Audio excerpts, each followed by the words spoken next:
Old Testament Ethics, Introduction. This lecture fits into a course of lectures on biblical ethics. I am Rollin, and I am teaching this class on biblical ethics. As we begin look at Old Testament ethics, I want to make a point before moving into the material on the following slides about how we approach ethics. And I'm going to use an important passage from Deuteronomy 10, 12 through 13 to make this point. The point is that there are three different kinds of ethics that we often talk about. Ethics can be understood in terms of character and character development. Ethics can be understood in terms of actions and duty. And ethics can be understood in terms of outcomes, rewards and punishments. And this passage in Deuteronomy 10, 12 through 13 captures all three aspects of this. Now, we often think about Old Testament ethics in terms of the law, and that would focus on one kind of ethic, the ethic that has to do with actions, with rules, with the law.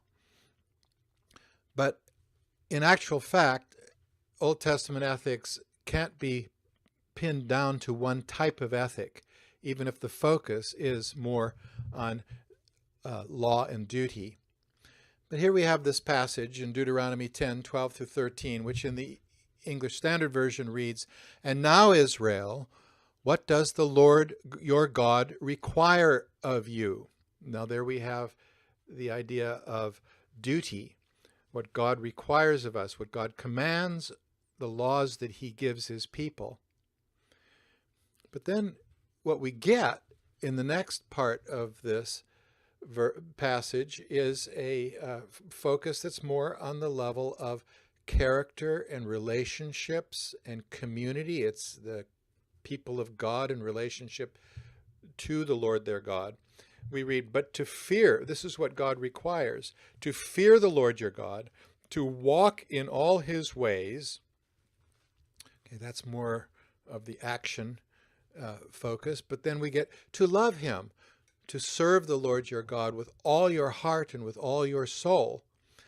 And now we're back to the action focus and rules, and to keep the commandments and statutes of the Lord, which I am commanding you today.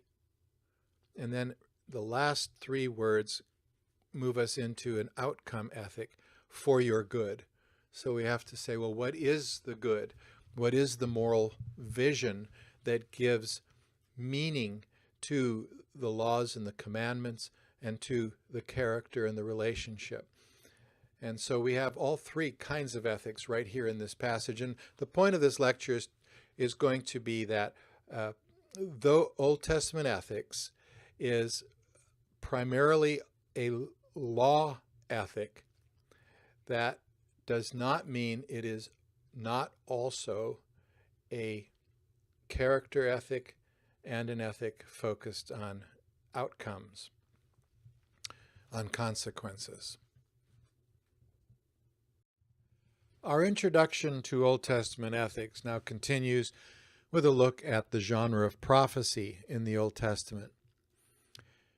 In the book with Gordon Fee called How to Read the Bible for All It's Worth, Doug Stewart, the Old Testament scholar, explains the prophet's role as equivalent to the covenant enforcement officer.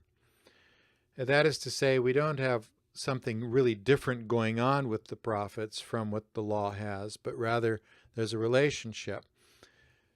The writings of the prophets are applications in new contexts of the laws of the covenant, and they repeat the promise of blessings and curses that are already represented in the law. And I'm going to point this out over a few slides here. But we can reference again Deuteronomy 28 as we think about Israel standing either on Mount Gerizim or Mount Ebal and hearing the curses and the blessings of the law being mentioned to them as they make a covenant renewal to abide by the laws of the covenant. Now, those same curses and blessings are part of what the prophets promise. If Israel abides by God's law, they'll be blessed. If they don't, they will be cursed. So on the one hand, the law defines sin. The prophets point out where Israel has broken the law. That's part of their function, to say, you have broken the law. Here's the law, and this is what you have done.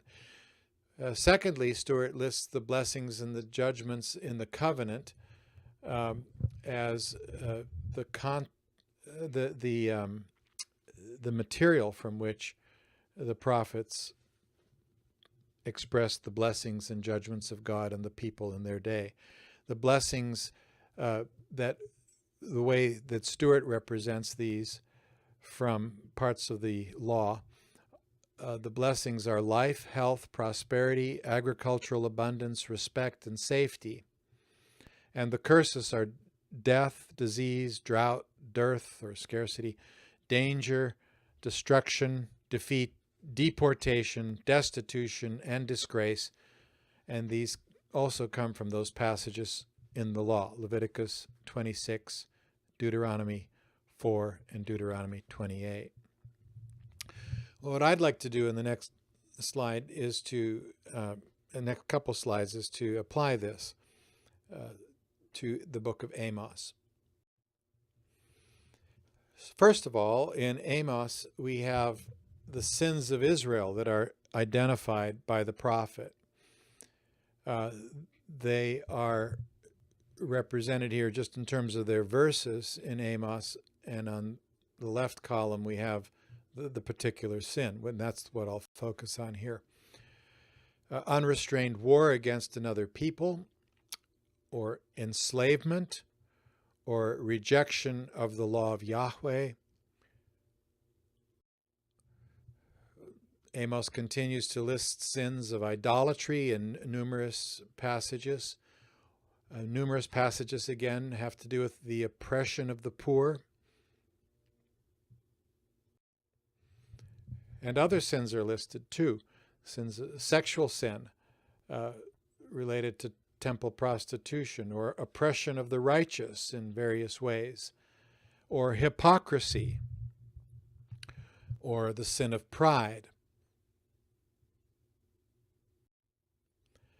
Now, the second thing that we get from Amos is the consequence of sin, the curses that were mentioned in those earlier chapters of the law.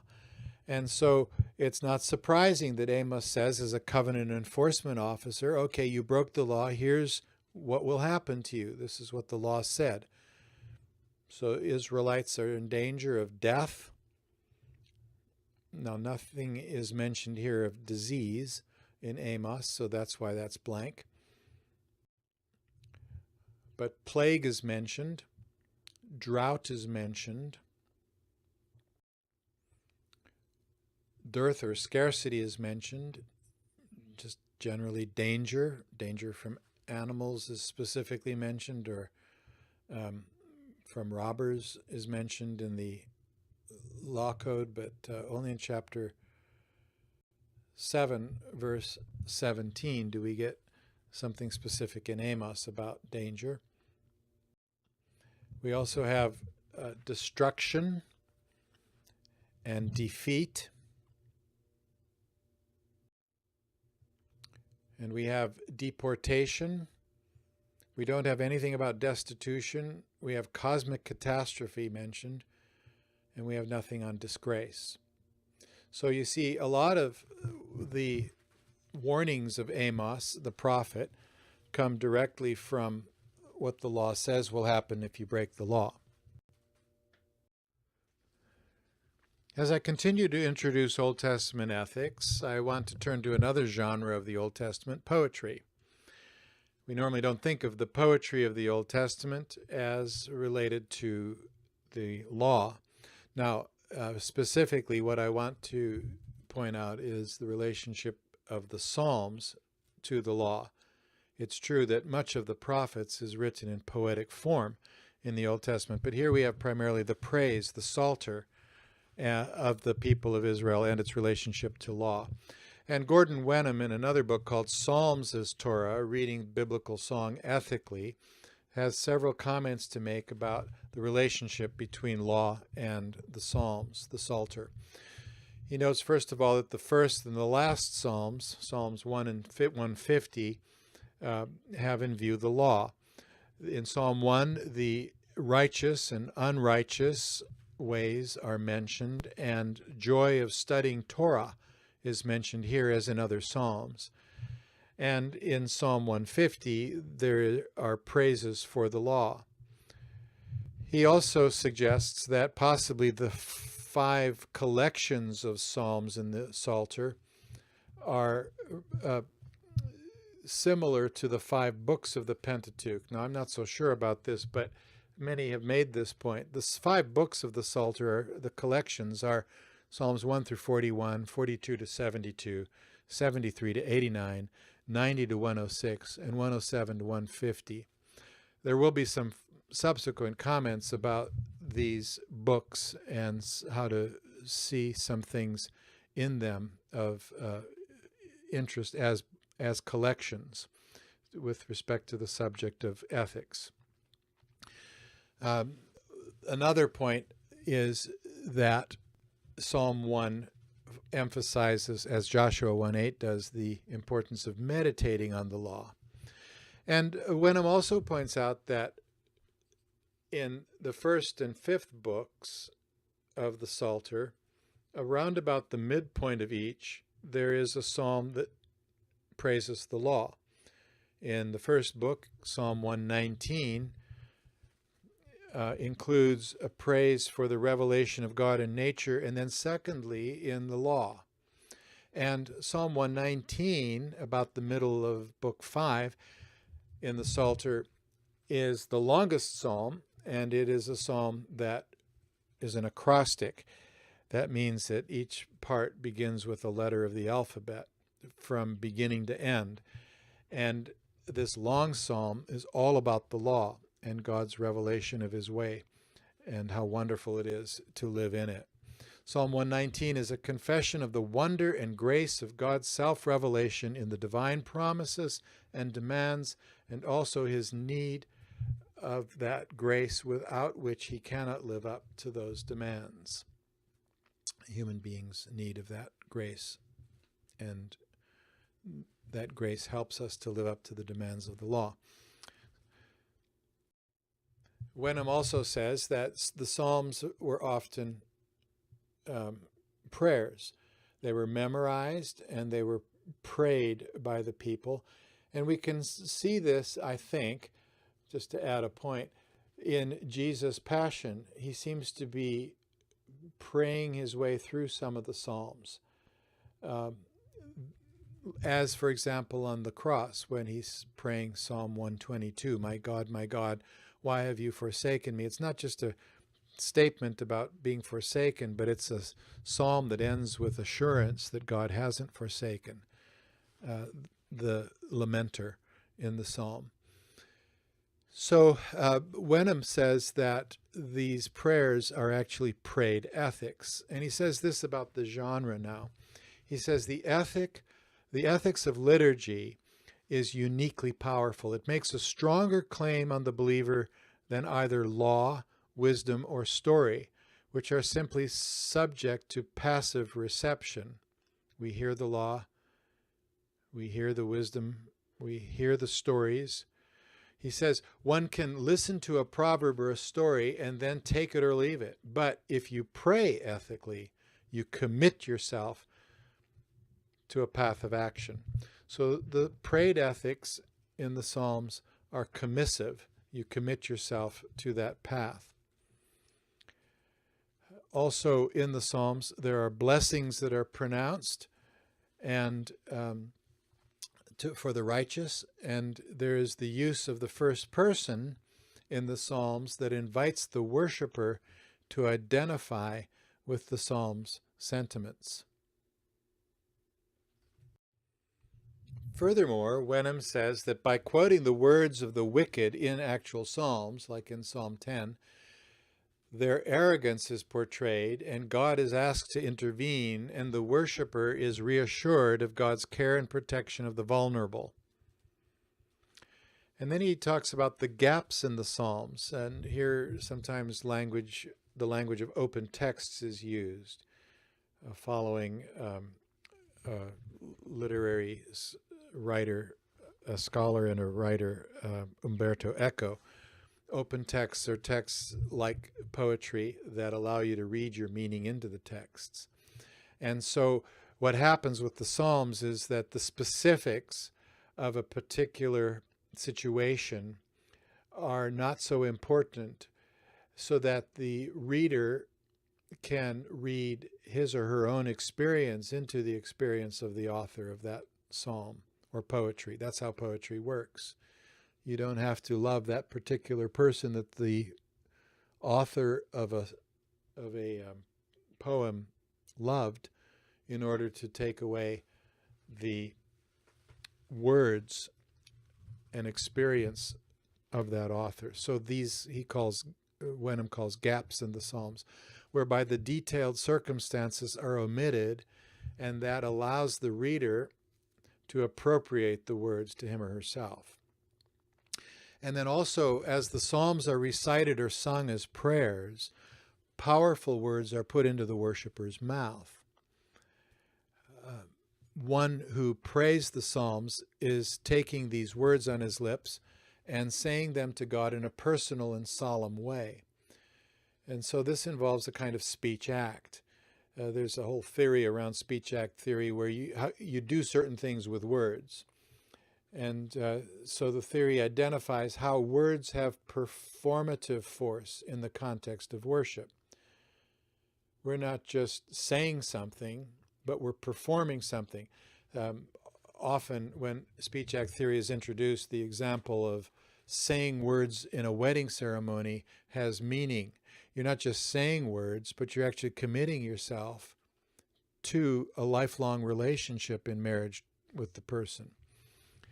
And now, for example, stating that God is king in the Psalms involves a strong commitment to him. That he is holy involves awe. That he is saying that he is glorious and holy are acts of worship. And confession of faith involves obligation. We don't just believe, but we're obliged by what we believe and what we say. Praying the Psalms, says Wenham, is a performative, typically a commissive act. We're committing something, we're performing something. Saying these solemn words to God alters one's relationship in a way that mere listening does not. Think about the worship service that involves the worshipers saying together some words. That is not simply saying what we believe or singing something about God, but it is something that commits us at a deeper level than simply reading something would or hearing something in a sermon would.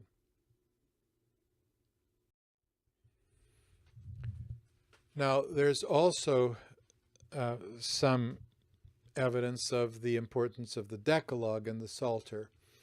And I'm presenting here Wenham's comments in a chapter about this.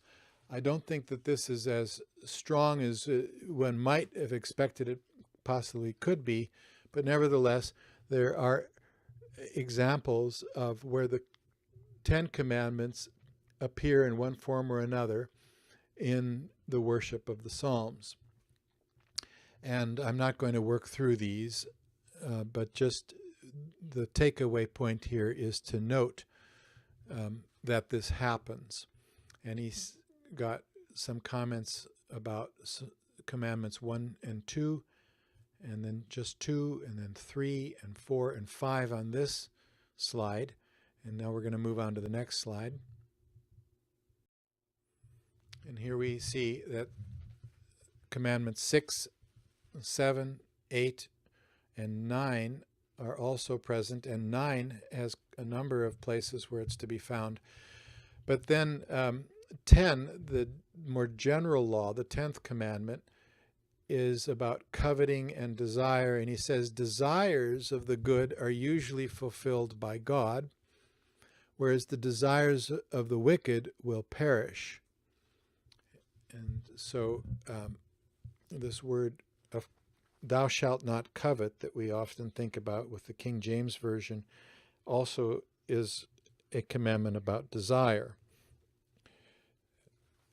And this is where we can connect it to the Psalms about the desires of the good and the desires of the wicked. Wenham goes on to talk about other laws in the Psalter, not just the Ten Commandments. The Psalter speaks about violence and retribution, the poor and the exploited. And then he looks at law in narrative form in the Psalter, where we have some psalms that are narrative psalms. Psalm 78 offers the history of the nation, 89, the Davidic monarchy, 104, creation and providence. Psalms 105 and 106 from a positive and negative perspective about the history of Israel. These historical narratives include ethical teaching in them that Israel learns from its story. And then some psalms reflect the Pentateuch. Psalms 14 and 53 are almost identical psalms. And Wenham suggests that they reflect Genesis 5:6 about how every thought of human beings was wicked. And that also relates to the story of Sodom and Gomorrah in Genesis 18 and 19, and also to the story of Babel in Genesis 11 of humanity's utter sinfulness. So these psalms that depict humanity as utterly sinful relate to narratives in the Pentateuch that illustrate the utter sinfulness of humanity, the lack of righteousness. The important passage of God revealing his character in Exodus 34, 6 through 7 to Moses as a God who is long-suffering with the unrighteous is a refrain that appears a number of times in the Psalter, Psalms 103, 104, 136, for example. It also appears outside the Psalms. Book 4 of the Psalter is an answer to the plea that ends Book 3. Book 3 says, Lord, where is your steadfast love? And then what you find as you move into Book 4 is are a number of psalms that talk about, in a positive way, the presence of God's steadfast love. So the plea, the ending Book 3, continues with the hope that we find in Book 4 of God's continuing love. I would just add alongside of what Wenham says that the Book of Lamentations might be mentioned here. Lamentations is about the destruction of Jerusalem for Israel's sins, and it includes an important affirmation of the steadfast love of the Lord. In chapter 3, we read, the steadfast love of the Lord never ceases. His mercies never come to an end. They are new every morning. Great is your faithfulness. The Lord is my portion, says my soul. Therefore I will hope in him. The Lord is good to those who wait for him, to the soul who seeks him. It is good that one should wait quietly for the salvation of the Lord. For the Lord will not cast off forever, but though he cause grief, he will have compassion according to the abundance of his steadfast love. For he does not willingly afflict or grieve the children of men. And this word that we translate steadfast love is a single word, chesed in Hebrew, that is this covenant word that could be translated in this way. We could translate it as whatever it is that is needed to maintain the relationship of the covenant is what will be done. God affirms that whatever he needs to do, he will do in order to remain in covenant relationship with Israel, even if Israel is faithless, as Israel is indeed faithless. So steadfast love is this chesed of covenant commitment in the relationship. The Psalter also identifies various vices. And Psalm 10 is a particularly important psalm that points out what the unrighteous person is like. Some things that Wenham points out include that there are two ways, the way of the righteous and the way of the wicked in the Psalms.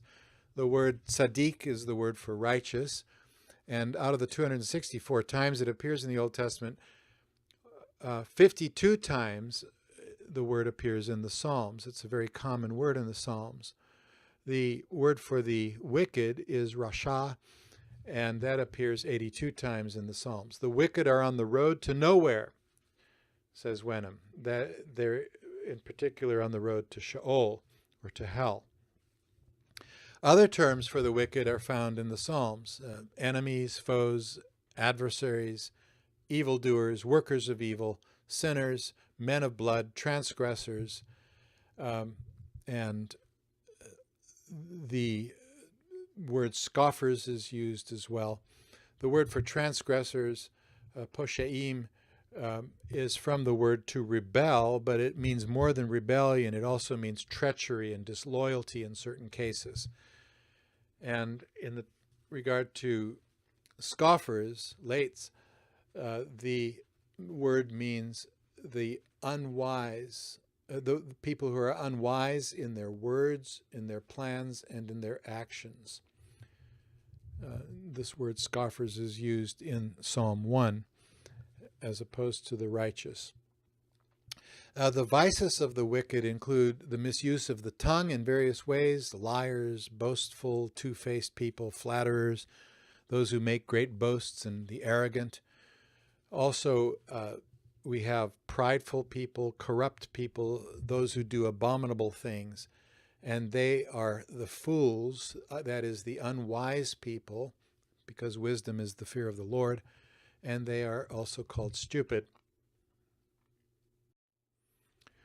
Virtues in the Psalter are what describe the righteous person, and the word good is a common word in the Old Testament, tov, but it is rarely used in a moral sense, but it is sometimes used that way. Also, we have the upright and the perfect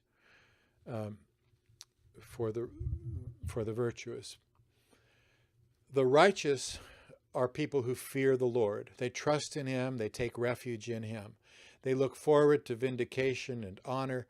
The righteous rejoice in the Lord. They give Him praise for His deliverance and His grace. And though some psalms depict God as absent, while they still express hope in His deliverance. So there's often this theme of the absence of God. Where are you?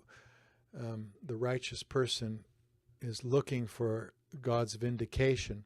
One exception is Psalm 88, which is wholly negative.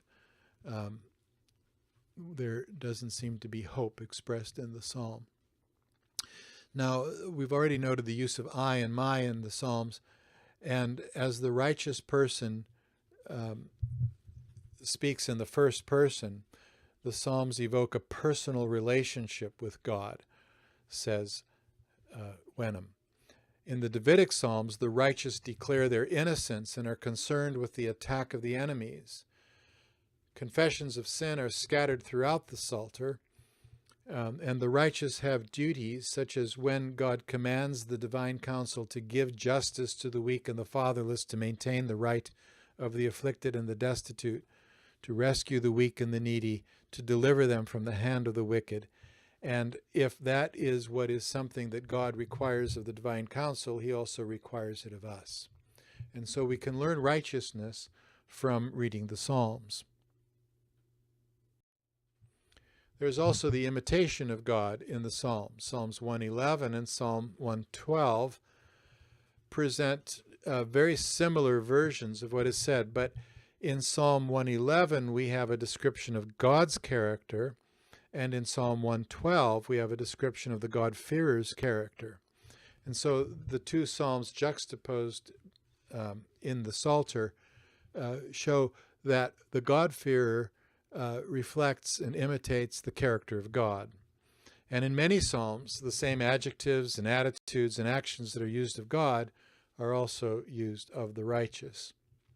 Wenham also says that in the Psalms, ethics is both about duty and action and rules, that's deontology, and at the same time about consequences, a warning of what will happen if you don't abide by the law of God.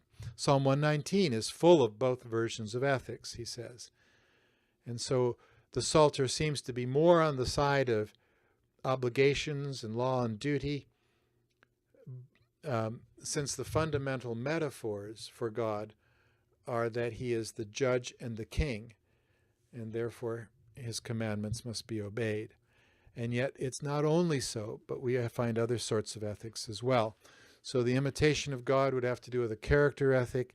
The deontological laws might be the primary emphasis, but we also have consequences represented in the Psalter for an outcomes ethic. There are also many appeals for deliverance. The primary kind of psalm is a lament psalm in the book of Psalms. And the lament psalms include an appeal to God to deliver the righteous sufferer. There's also an appeal by the sinner who confesses his sins to be forgiven. And so we find both kinds of appeals in the Psalter, the appeal of the sinner and the appeal of the righteous. Now, one thing that is interesting about the appeal of the righteous that Wenham points out is that some psalms are psalms that ask God to bring his justice down heavily upon the heads of the wicked. And we call these the imprecatory psalms. The harshest of them are Psalm 35 about betrayal, and Psalm 69 and Psalm 109. What Wenham says is that all three of these psalms involve the righteous sufferer suffering false accusations from the unrighteous. In Psalm 69, we see this applied by Jesus to his own passion, where the psalm figures prominently in the passion narratives of Jesus. And the righteous person is falsely accused, as Jesus is accused. Psalm 35 contrasts with the confidence of help in the previous psalm, Psalm 34. And Psalm 69 follows upon a positive psalm about God's help, Psalm 68. And Psalm 109 follows two positive psalms.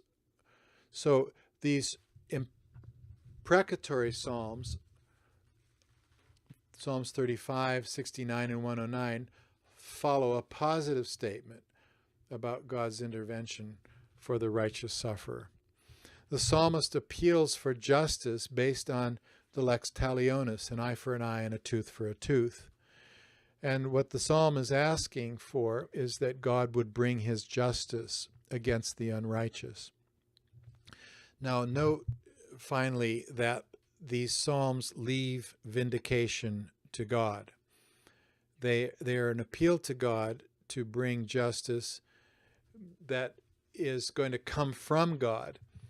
There's a concern also for God's credibility in these psalms, his honor and his reputation.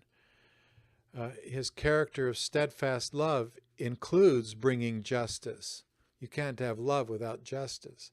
The attack on the righteous is also an attack on God himself by the unrighteous. There's also a concern for others who put their trust in God, losing their faith in God if no justice is forthcoming, if we have simply injustice. And so these psalms have this positive function, even though the language is very harsh about what is requested of God to bring about this justice.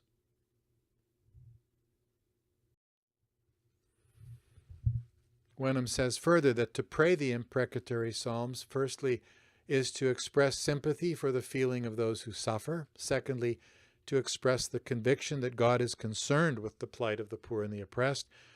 And finally, that they involve reflection on our own complicity in causing suffering through violence and oppression, particularly Psalm 139, verses 23 to 24.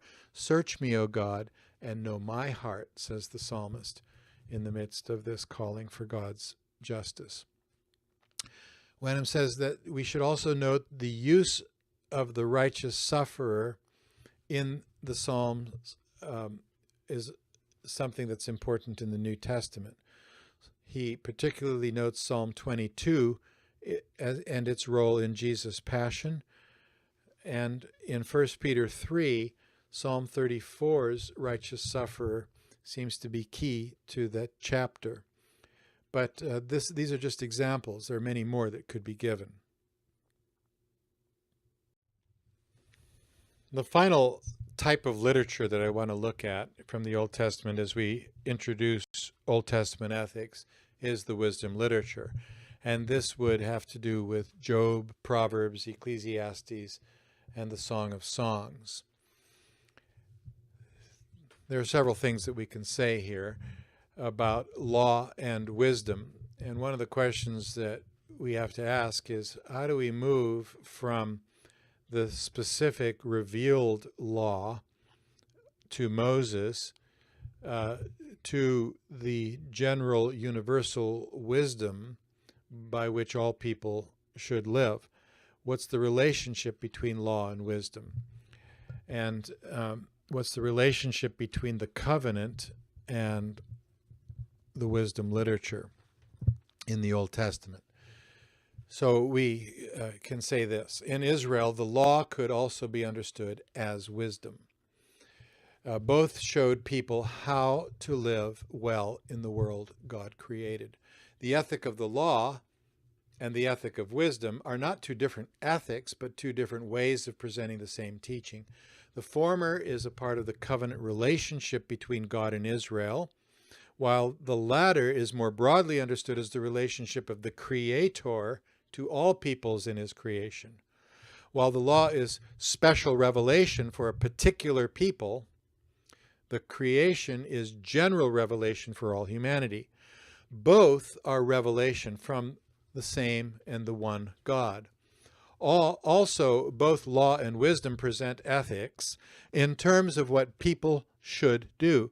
The focus was on actions, even if it was also a matter of character and concern for outcomes.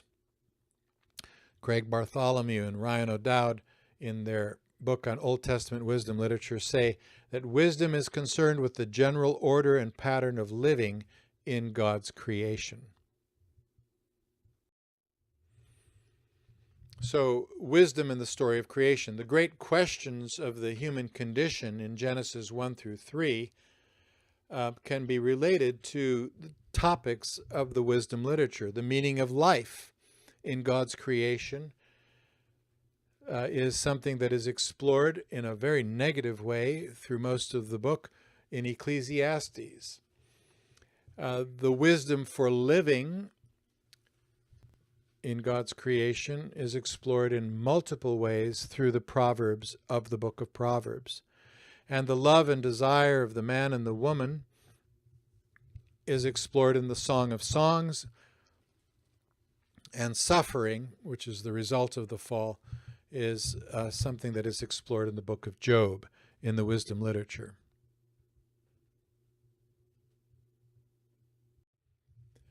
The main thing that we learn from the wisdom literature is that wisdom is the fear of the Lord. And by fear, it doesn't mean cowering in fear, but it means honoring, respecting, obeying, trusting the Lord God. Job 28:28, and he said to man, "Behold, the fear of the Lord, that is wisdom, and to turn away from evil is understanding."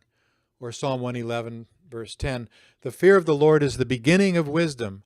All those who practice it have a good understanding. His praise endures forever." Proverbs 1:7, "The fear of the Lord is the beginning of knowledge. Fools despise wisdom and instruction, and other passages in Proverbs, Proverbs 9:10 and 15:33. We also see the importance of imitating God's character in the wisdom literature, the virtues of faithfulness, kindness, work, compassion, social justice, especially for the poor and oppressed, being generous, showing impartiality, truthfulness, and integrity. All of these, like God, who displays them, are encouraged in the wisdom literature. That's a point that Chris Wright makes in his Old Testament ethics for the people of God. This fear of the Lord of the wisdom literature is the answer to major questions in life. And I want to use a book by Edward Curtis and David Howard, Interpreting the Wisdom Books, an Exegetical Guide, to make a few points with respect to some of the literature and the wisdom on this point. The fear of the Lord is the major answer to questions of life. Why do we suffer? Who is this that darkens counsel by words without knowledge? Job 38:2 says in response to the question, why do we suffer?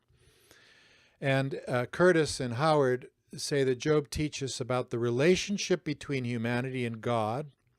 Humanity has a limited understanding of God's work and his purposes.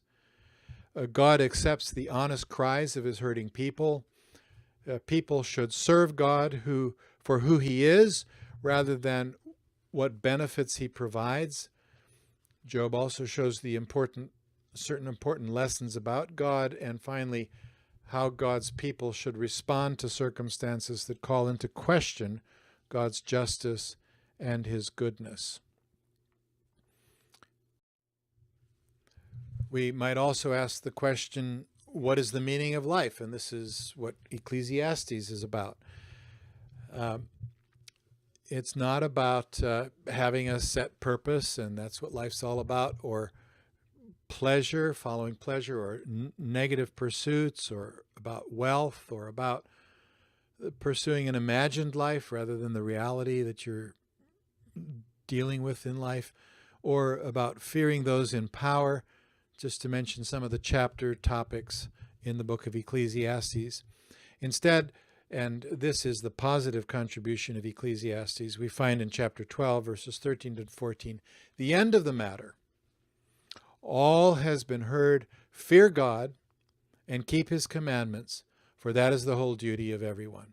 For God will bring every deed into judgment, including every secret thing, whether good or evil. And Curtis and Howard say that we learn from Ecclesiastes several things. Of course, the book begins with all is vain, so the vanity of many pursuits of life. Life is also perplexing. Humans have limitations. And fourthly, the importance of fearing God and keeping his commandments, as we read in Ecclesiastes 12, 13 to 14.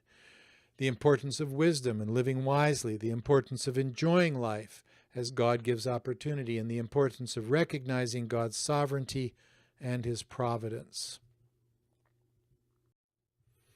We might also ask, what is true wisdom?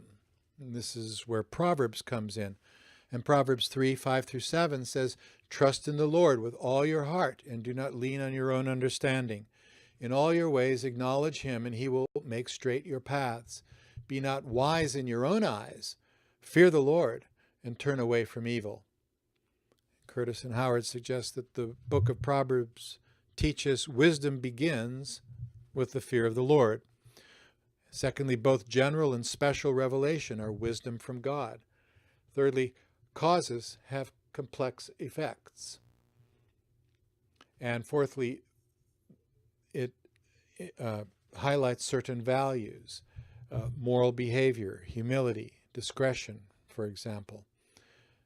We also find in Proverbs teaching in wisdom literature in general about the two ways in life, the way of the righteous and the way of the wicked. And finally, that application of wisdom in life is important.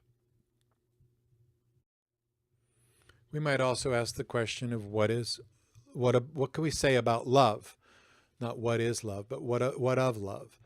And for this we have the Song of Songs in chapter 8, verse 4, we read, "Do not stir up or awaken love until it is ready." This is a refrain that we find several times in the Song of Songs. Do not awaken or stir up love until it is ready. Love is a powerful passion. And Curtis and Howard say that the Song of Songs teaches several things about love. It teaches that human love, sex, and marriage are part of God's design for creation. It's a very important point. People sometimes think that there is a separation between these things and righteousness. Now, of course, righteousness is related to these things, and there can be a misuse of sex that is sinful, but it doesn't mean that it's bad. It's not something wicked that has to be stepped away from, but it's part of what God has intended as the creator for his creation. Secondly, the Song of Songs reveals attitudes and behaviors that are important in relationships between men and women, shows how the one flesh relationship is designed to function. It shows the relationship of a man and a woman is a gift of God that cannot be forced or manipulated.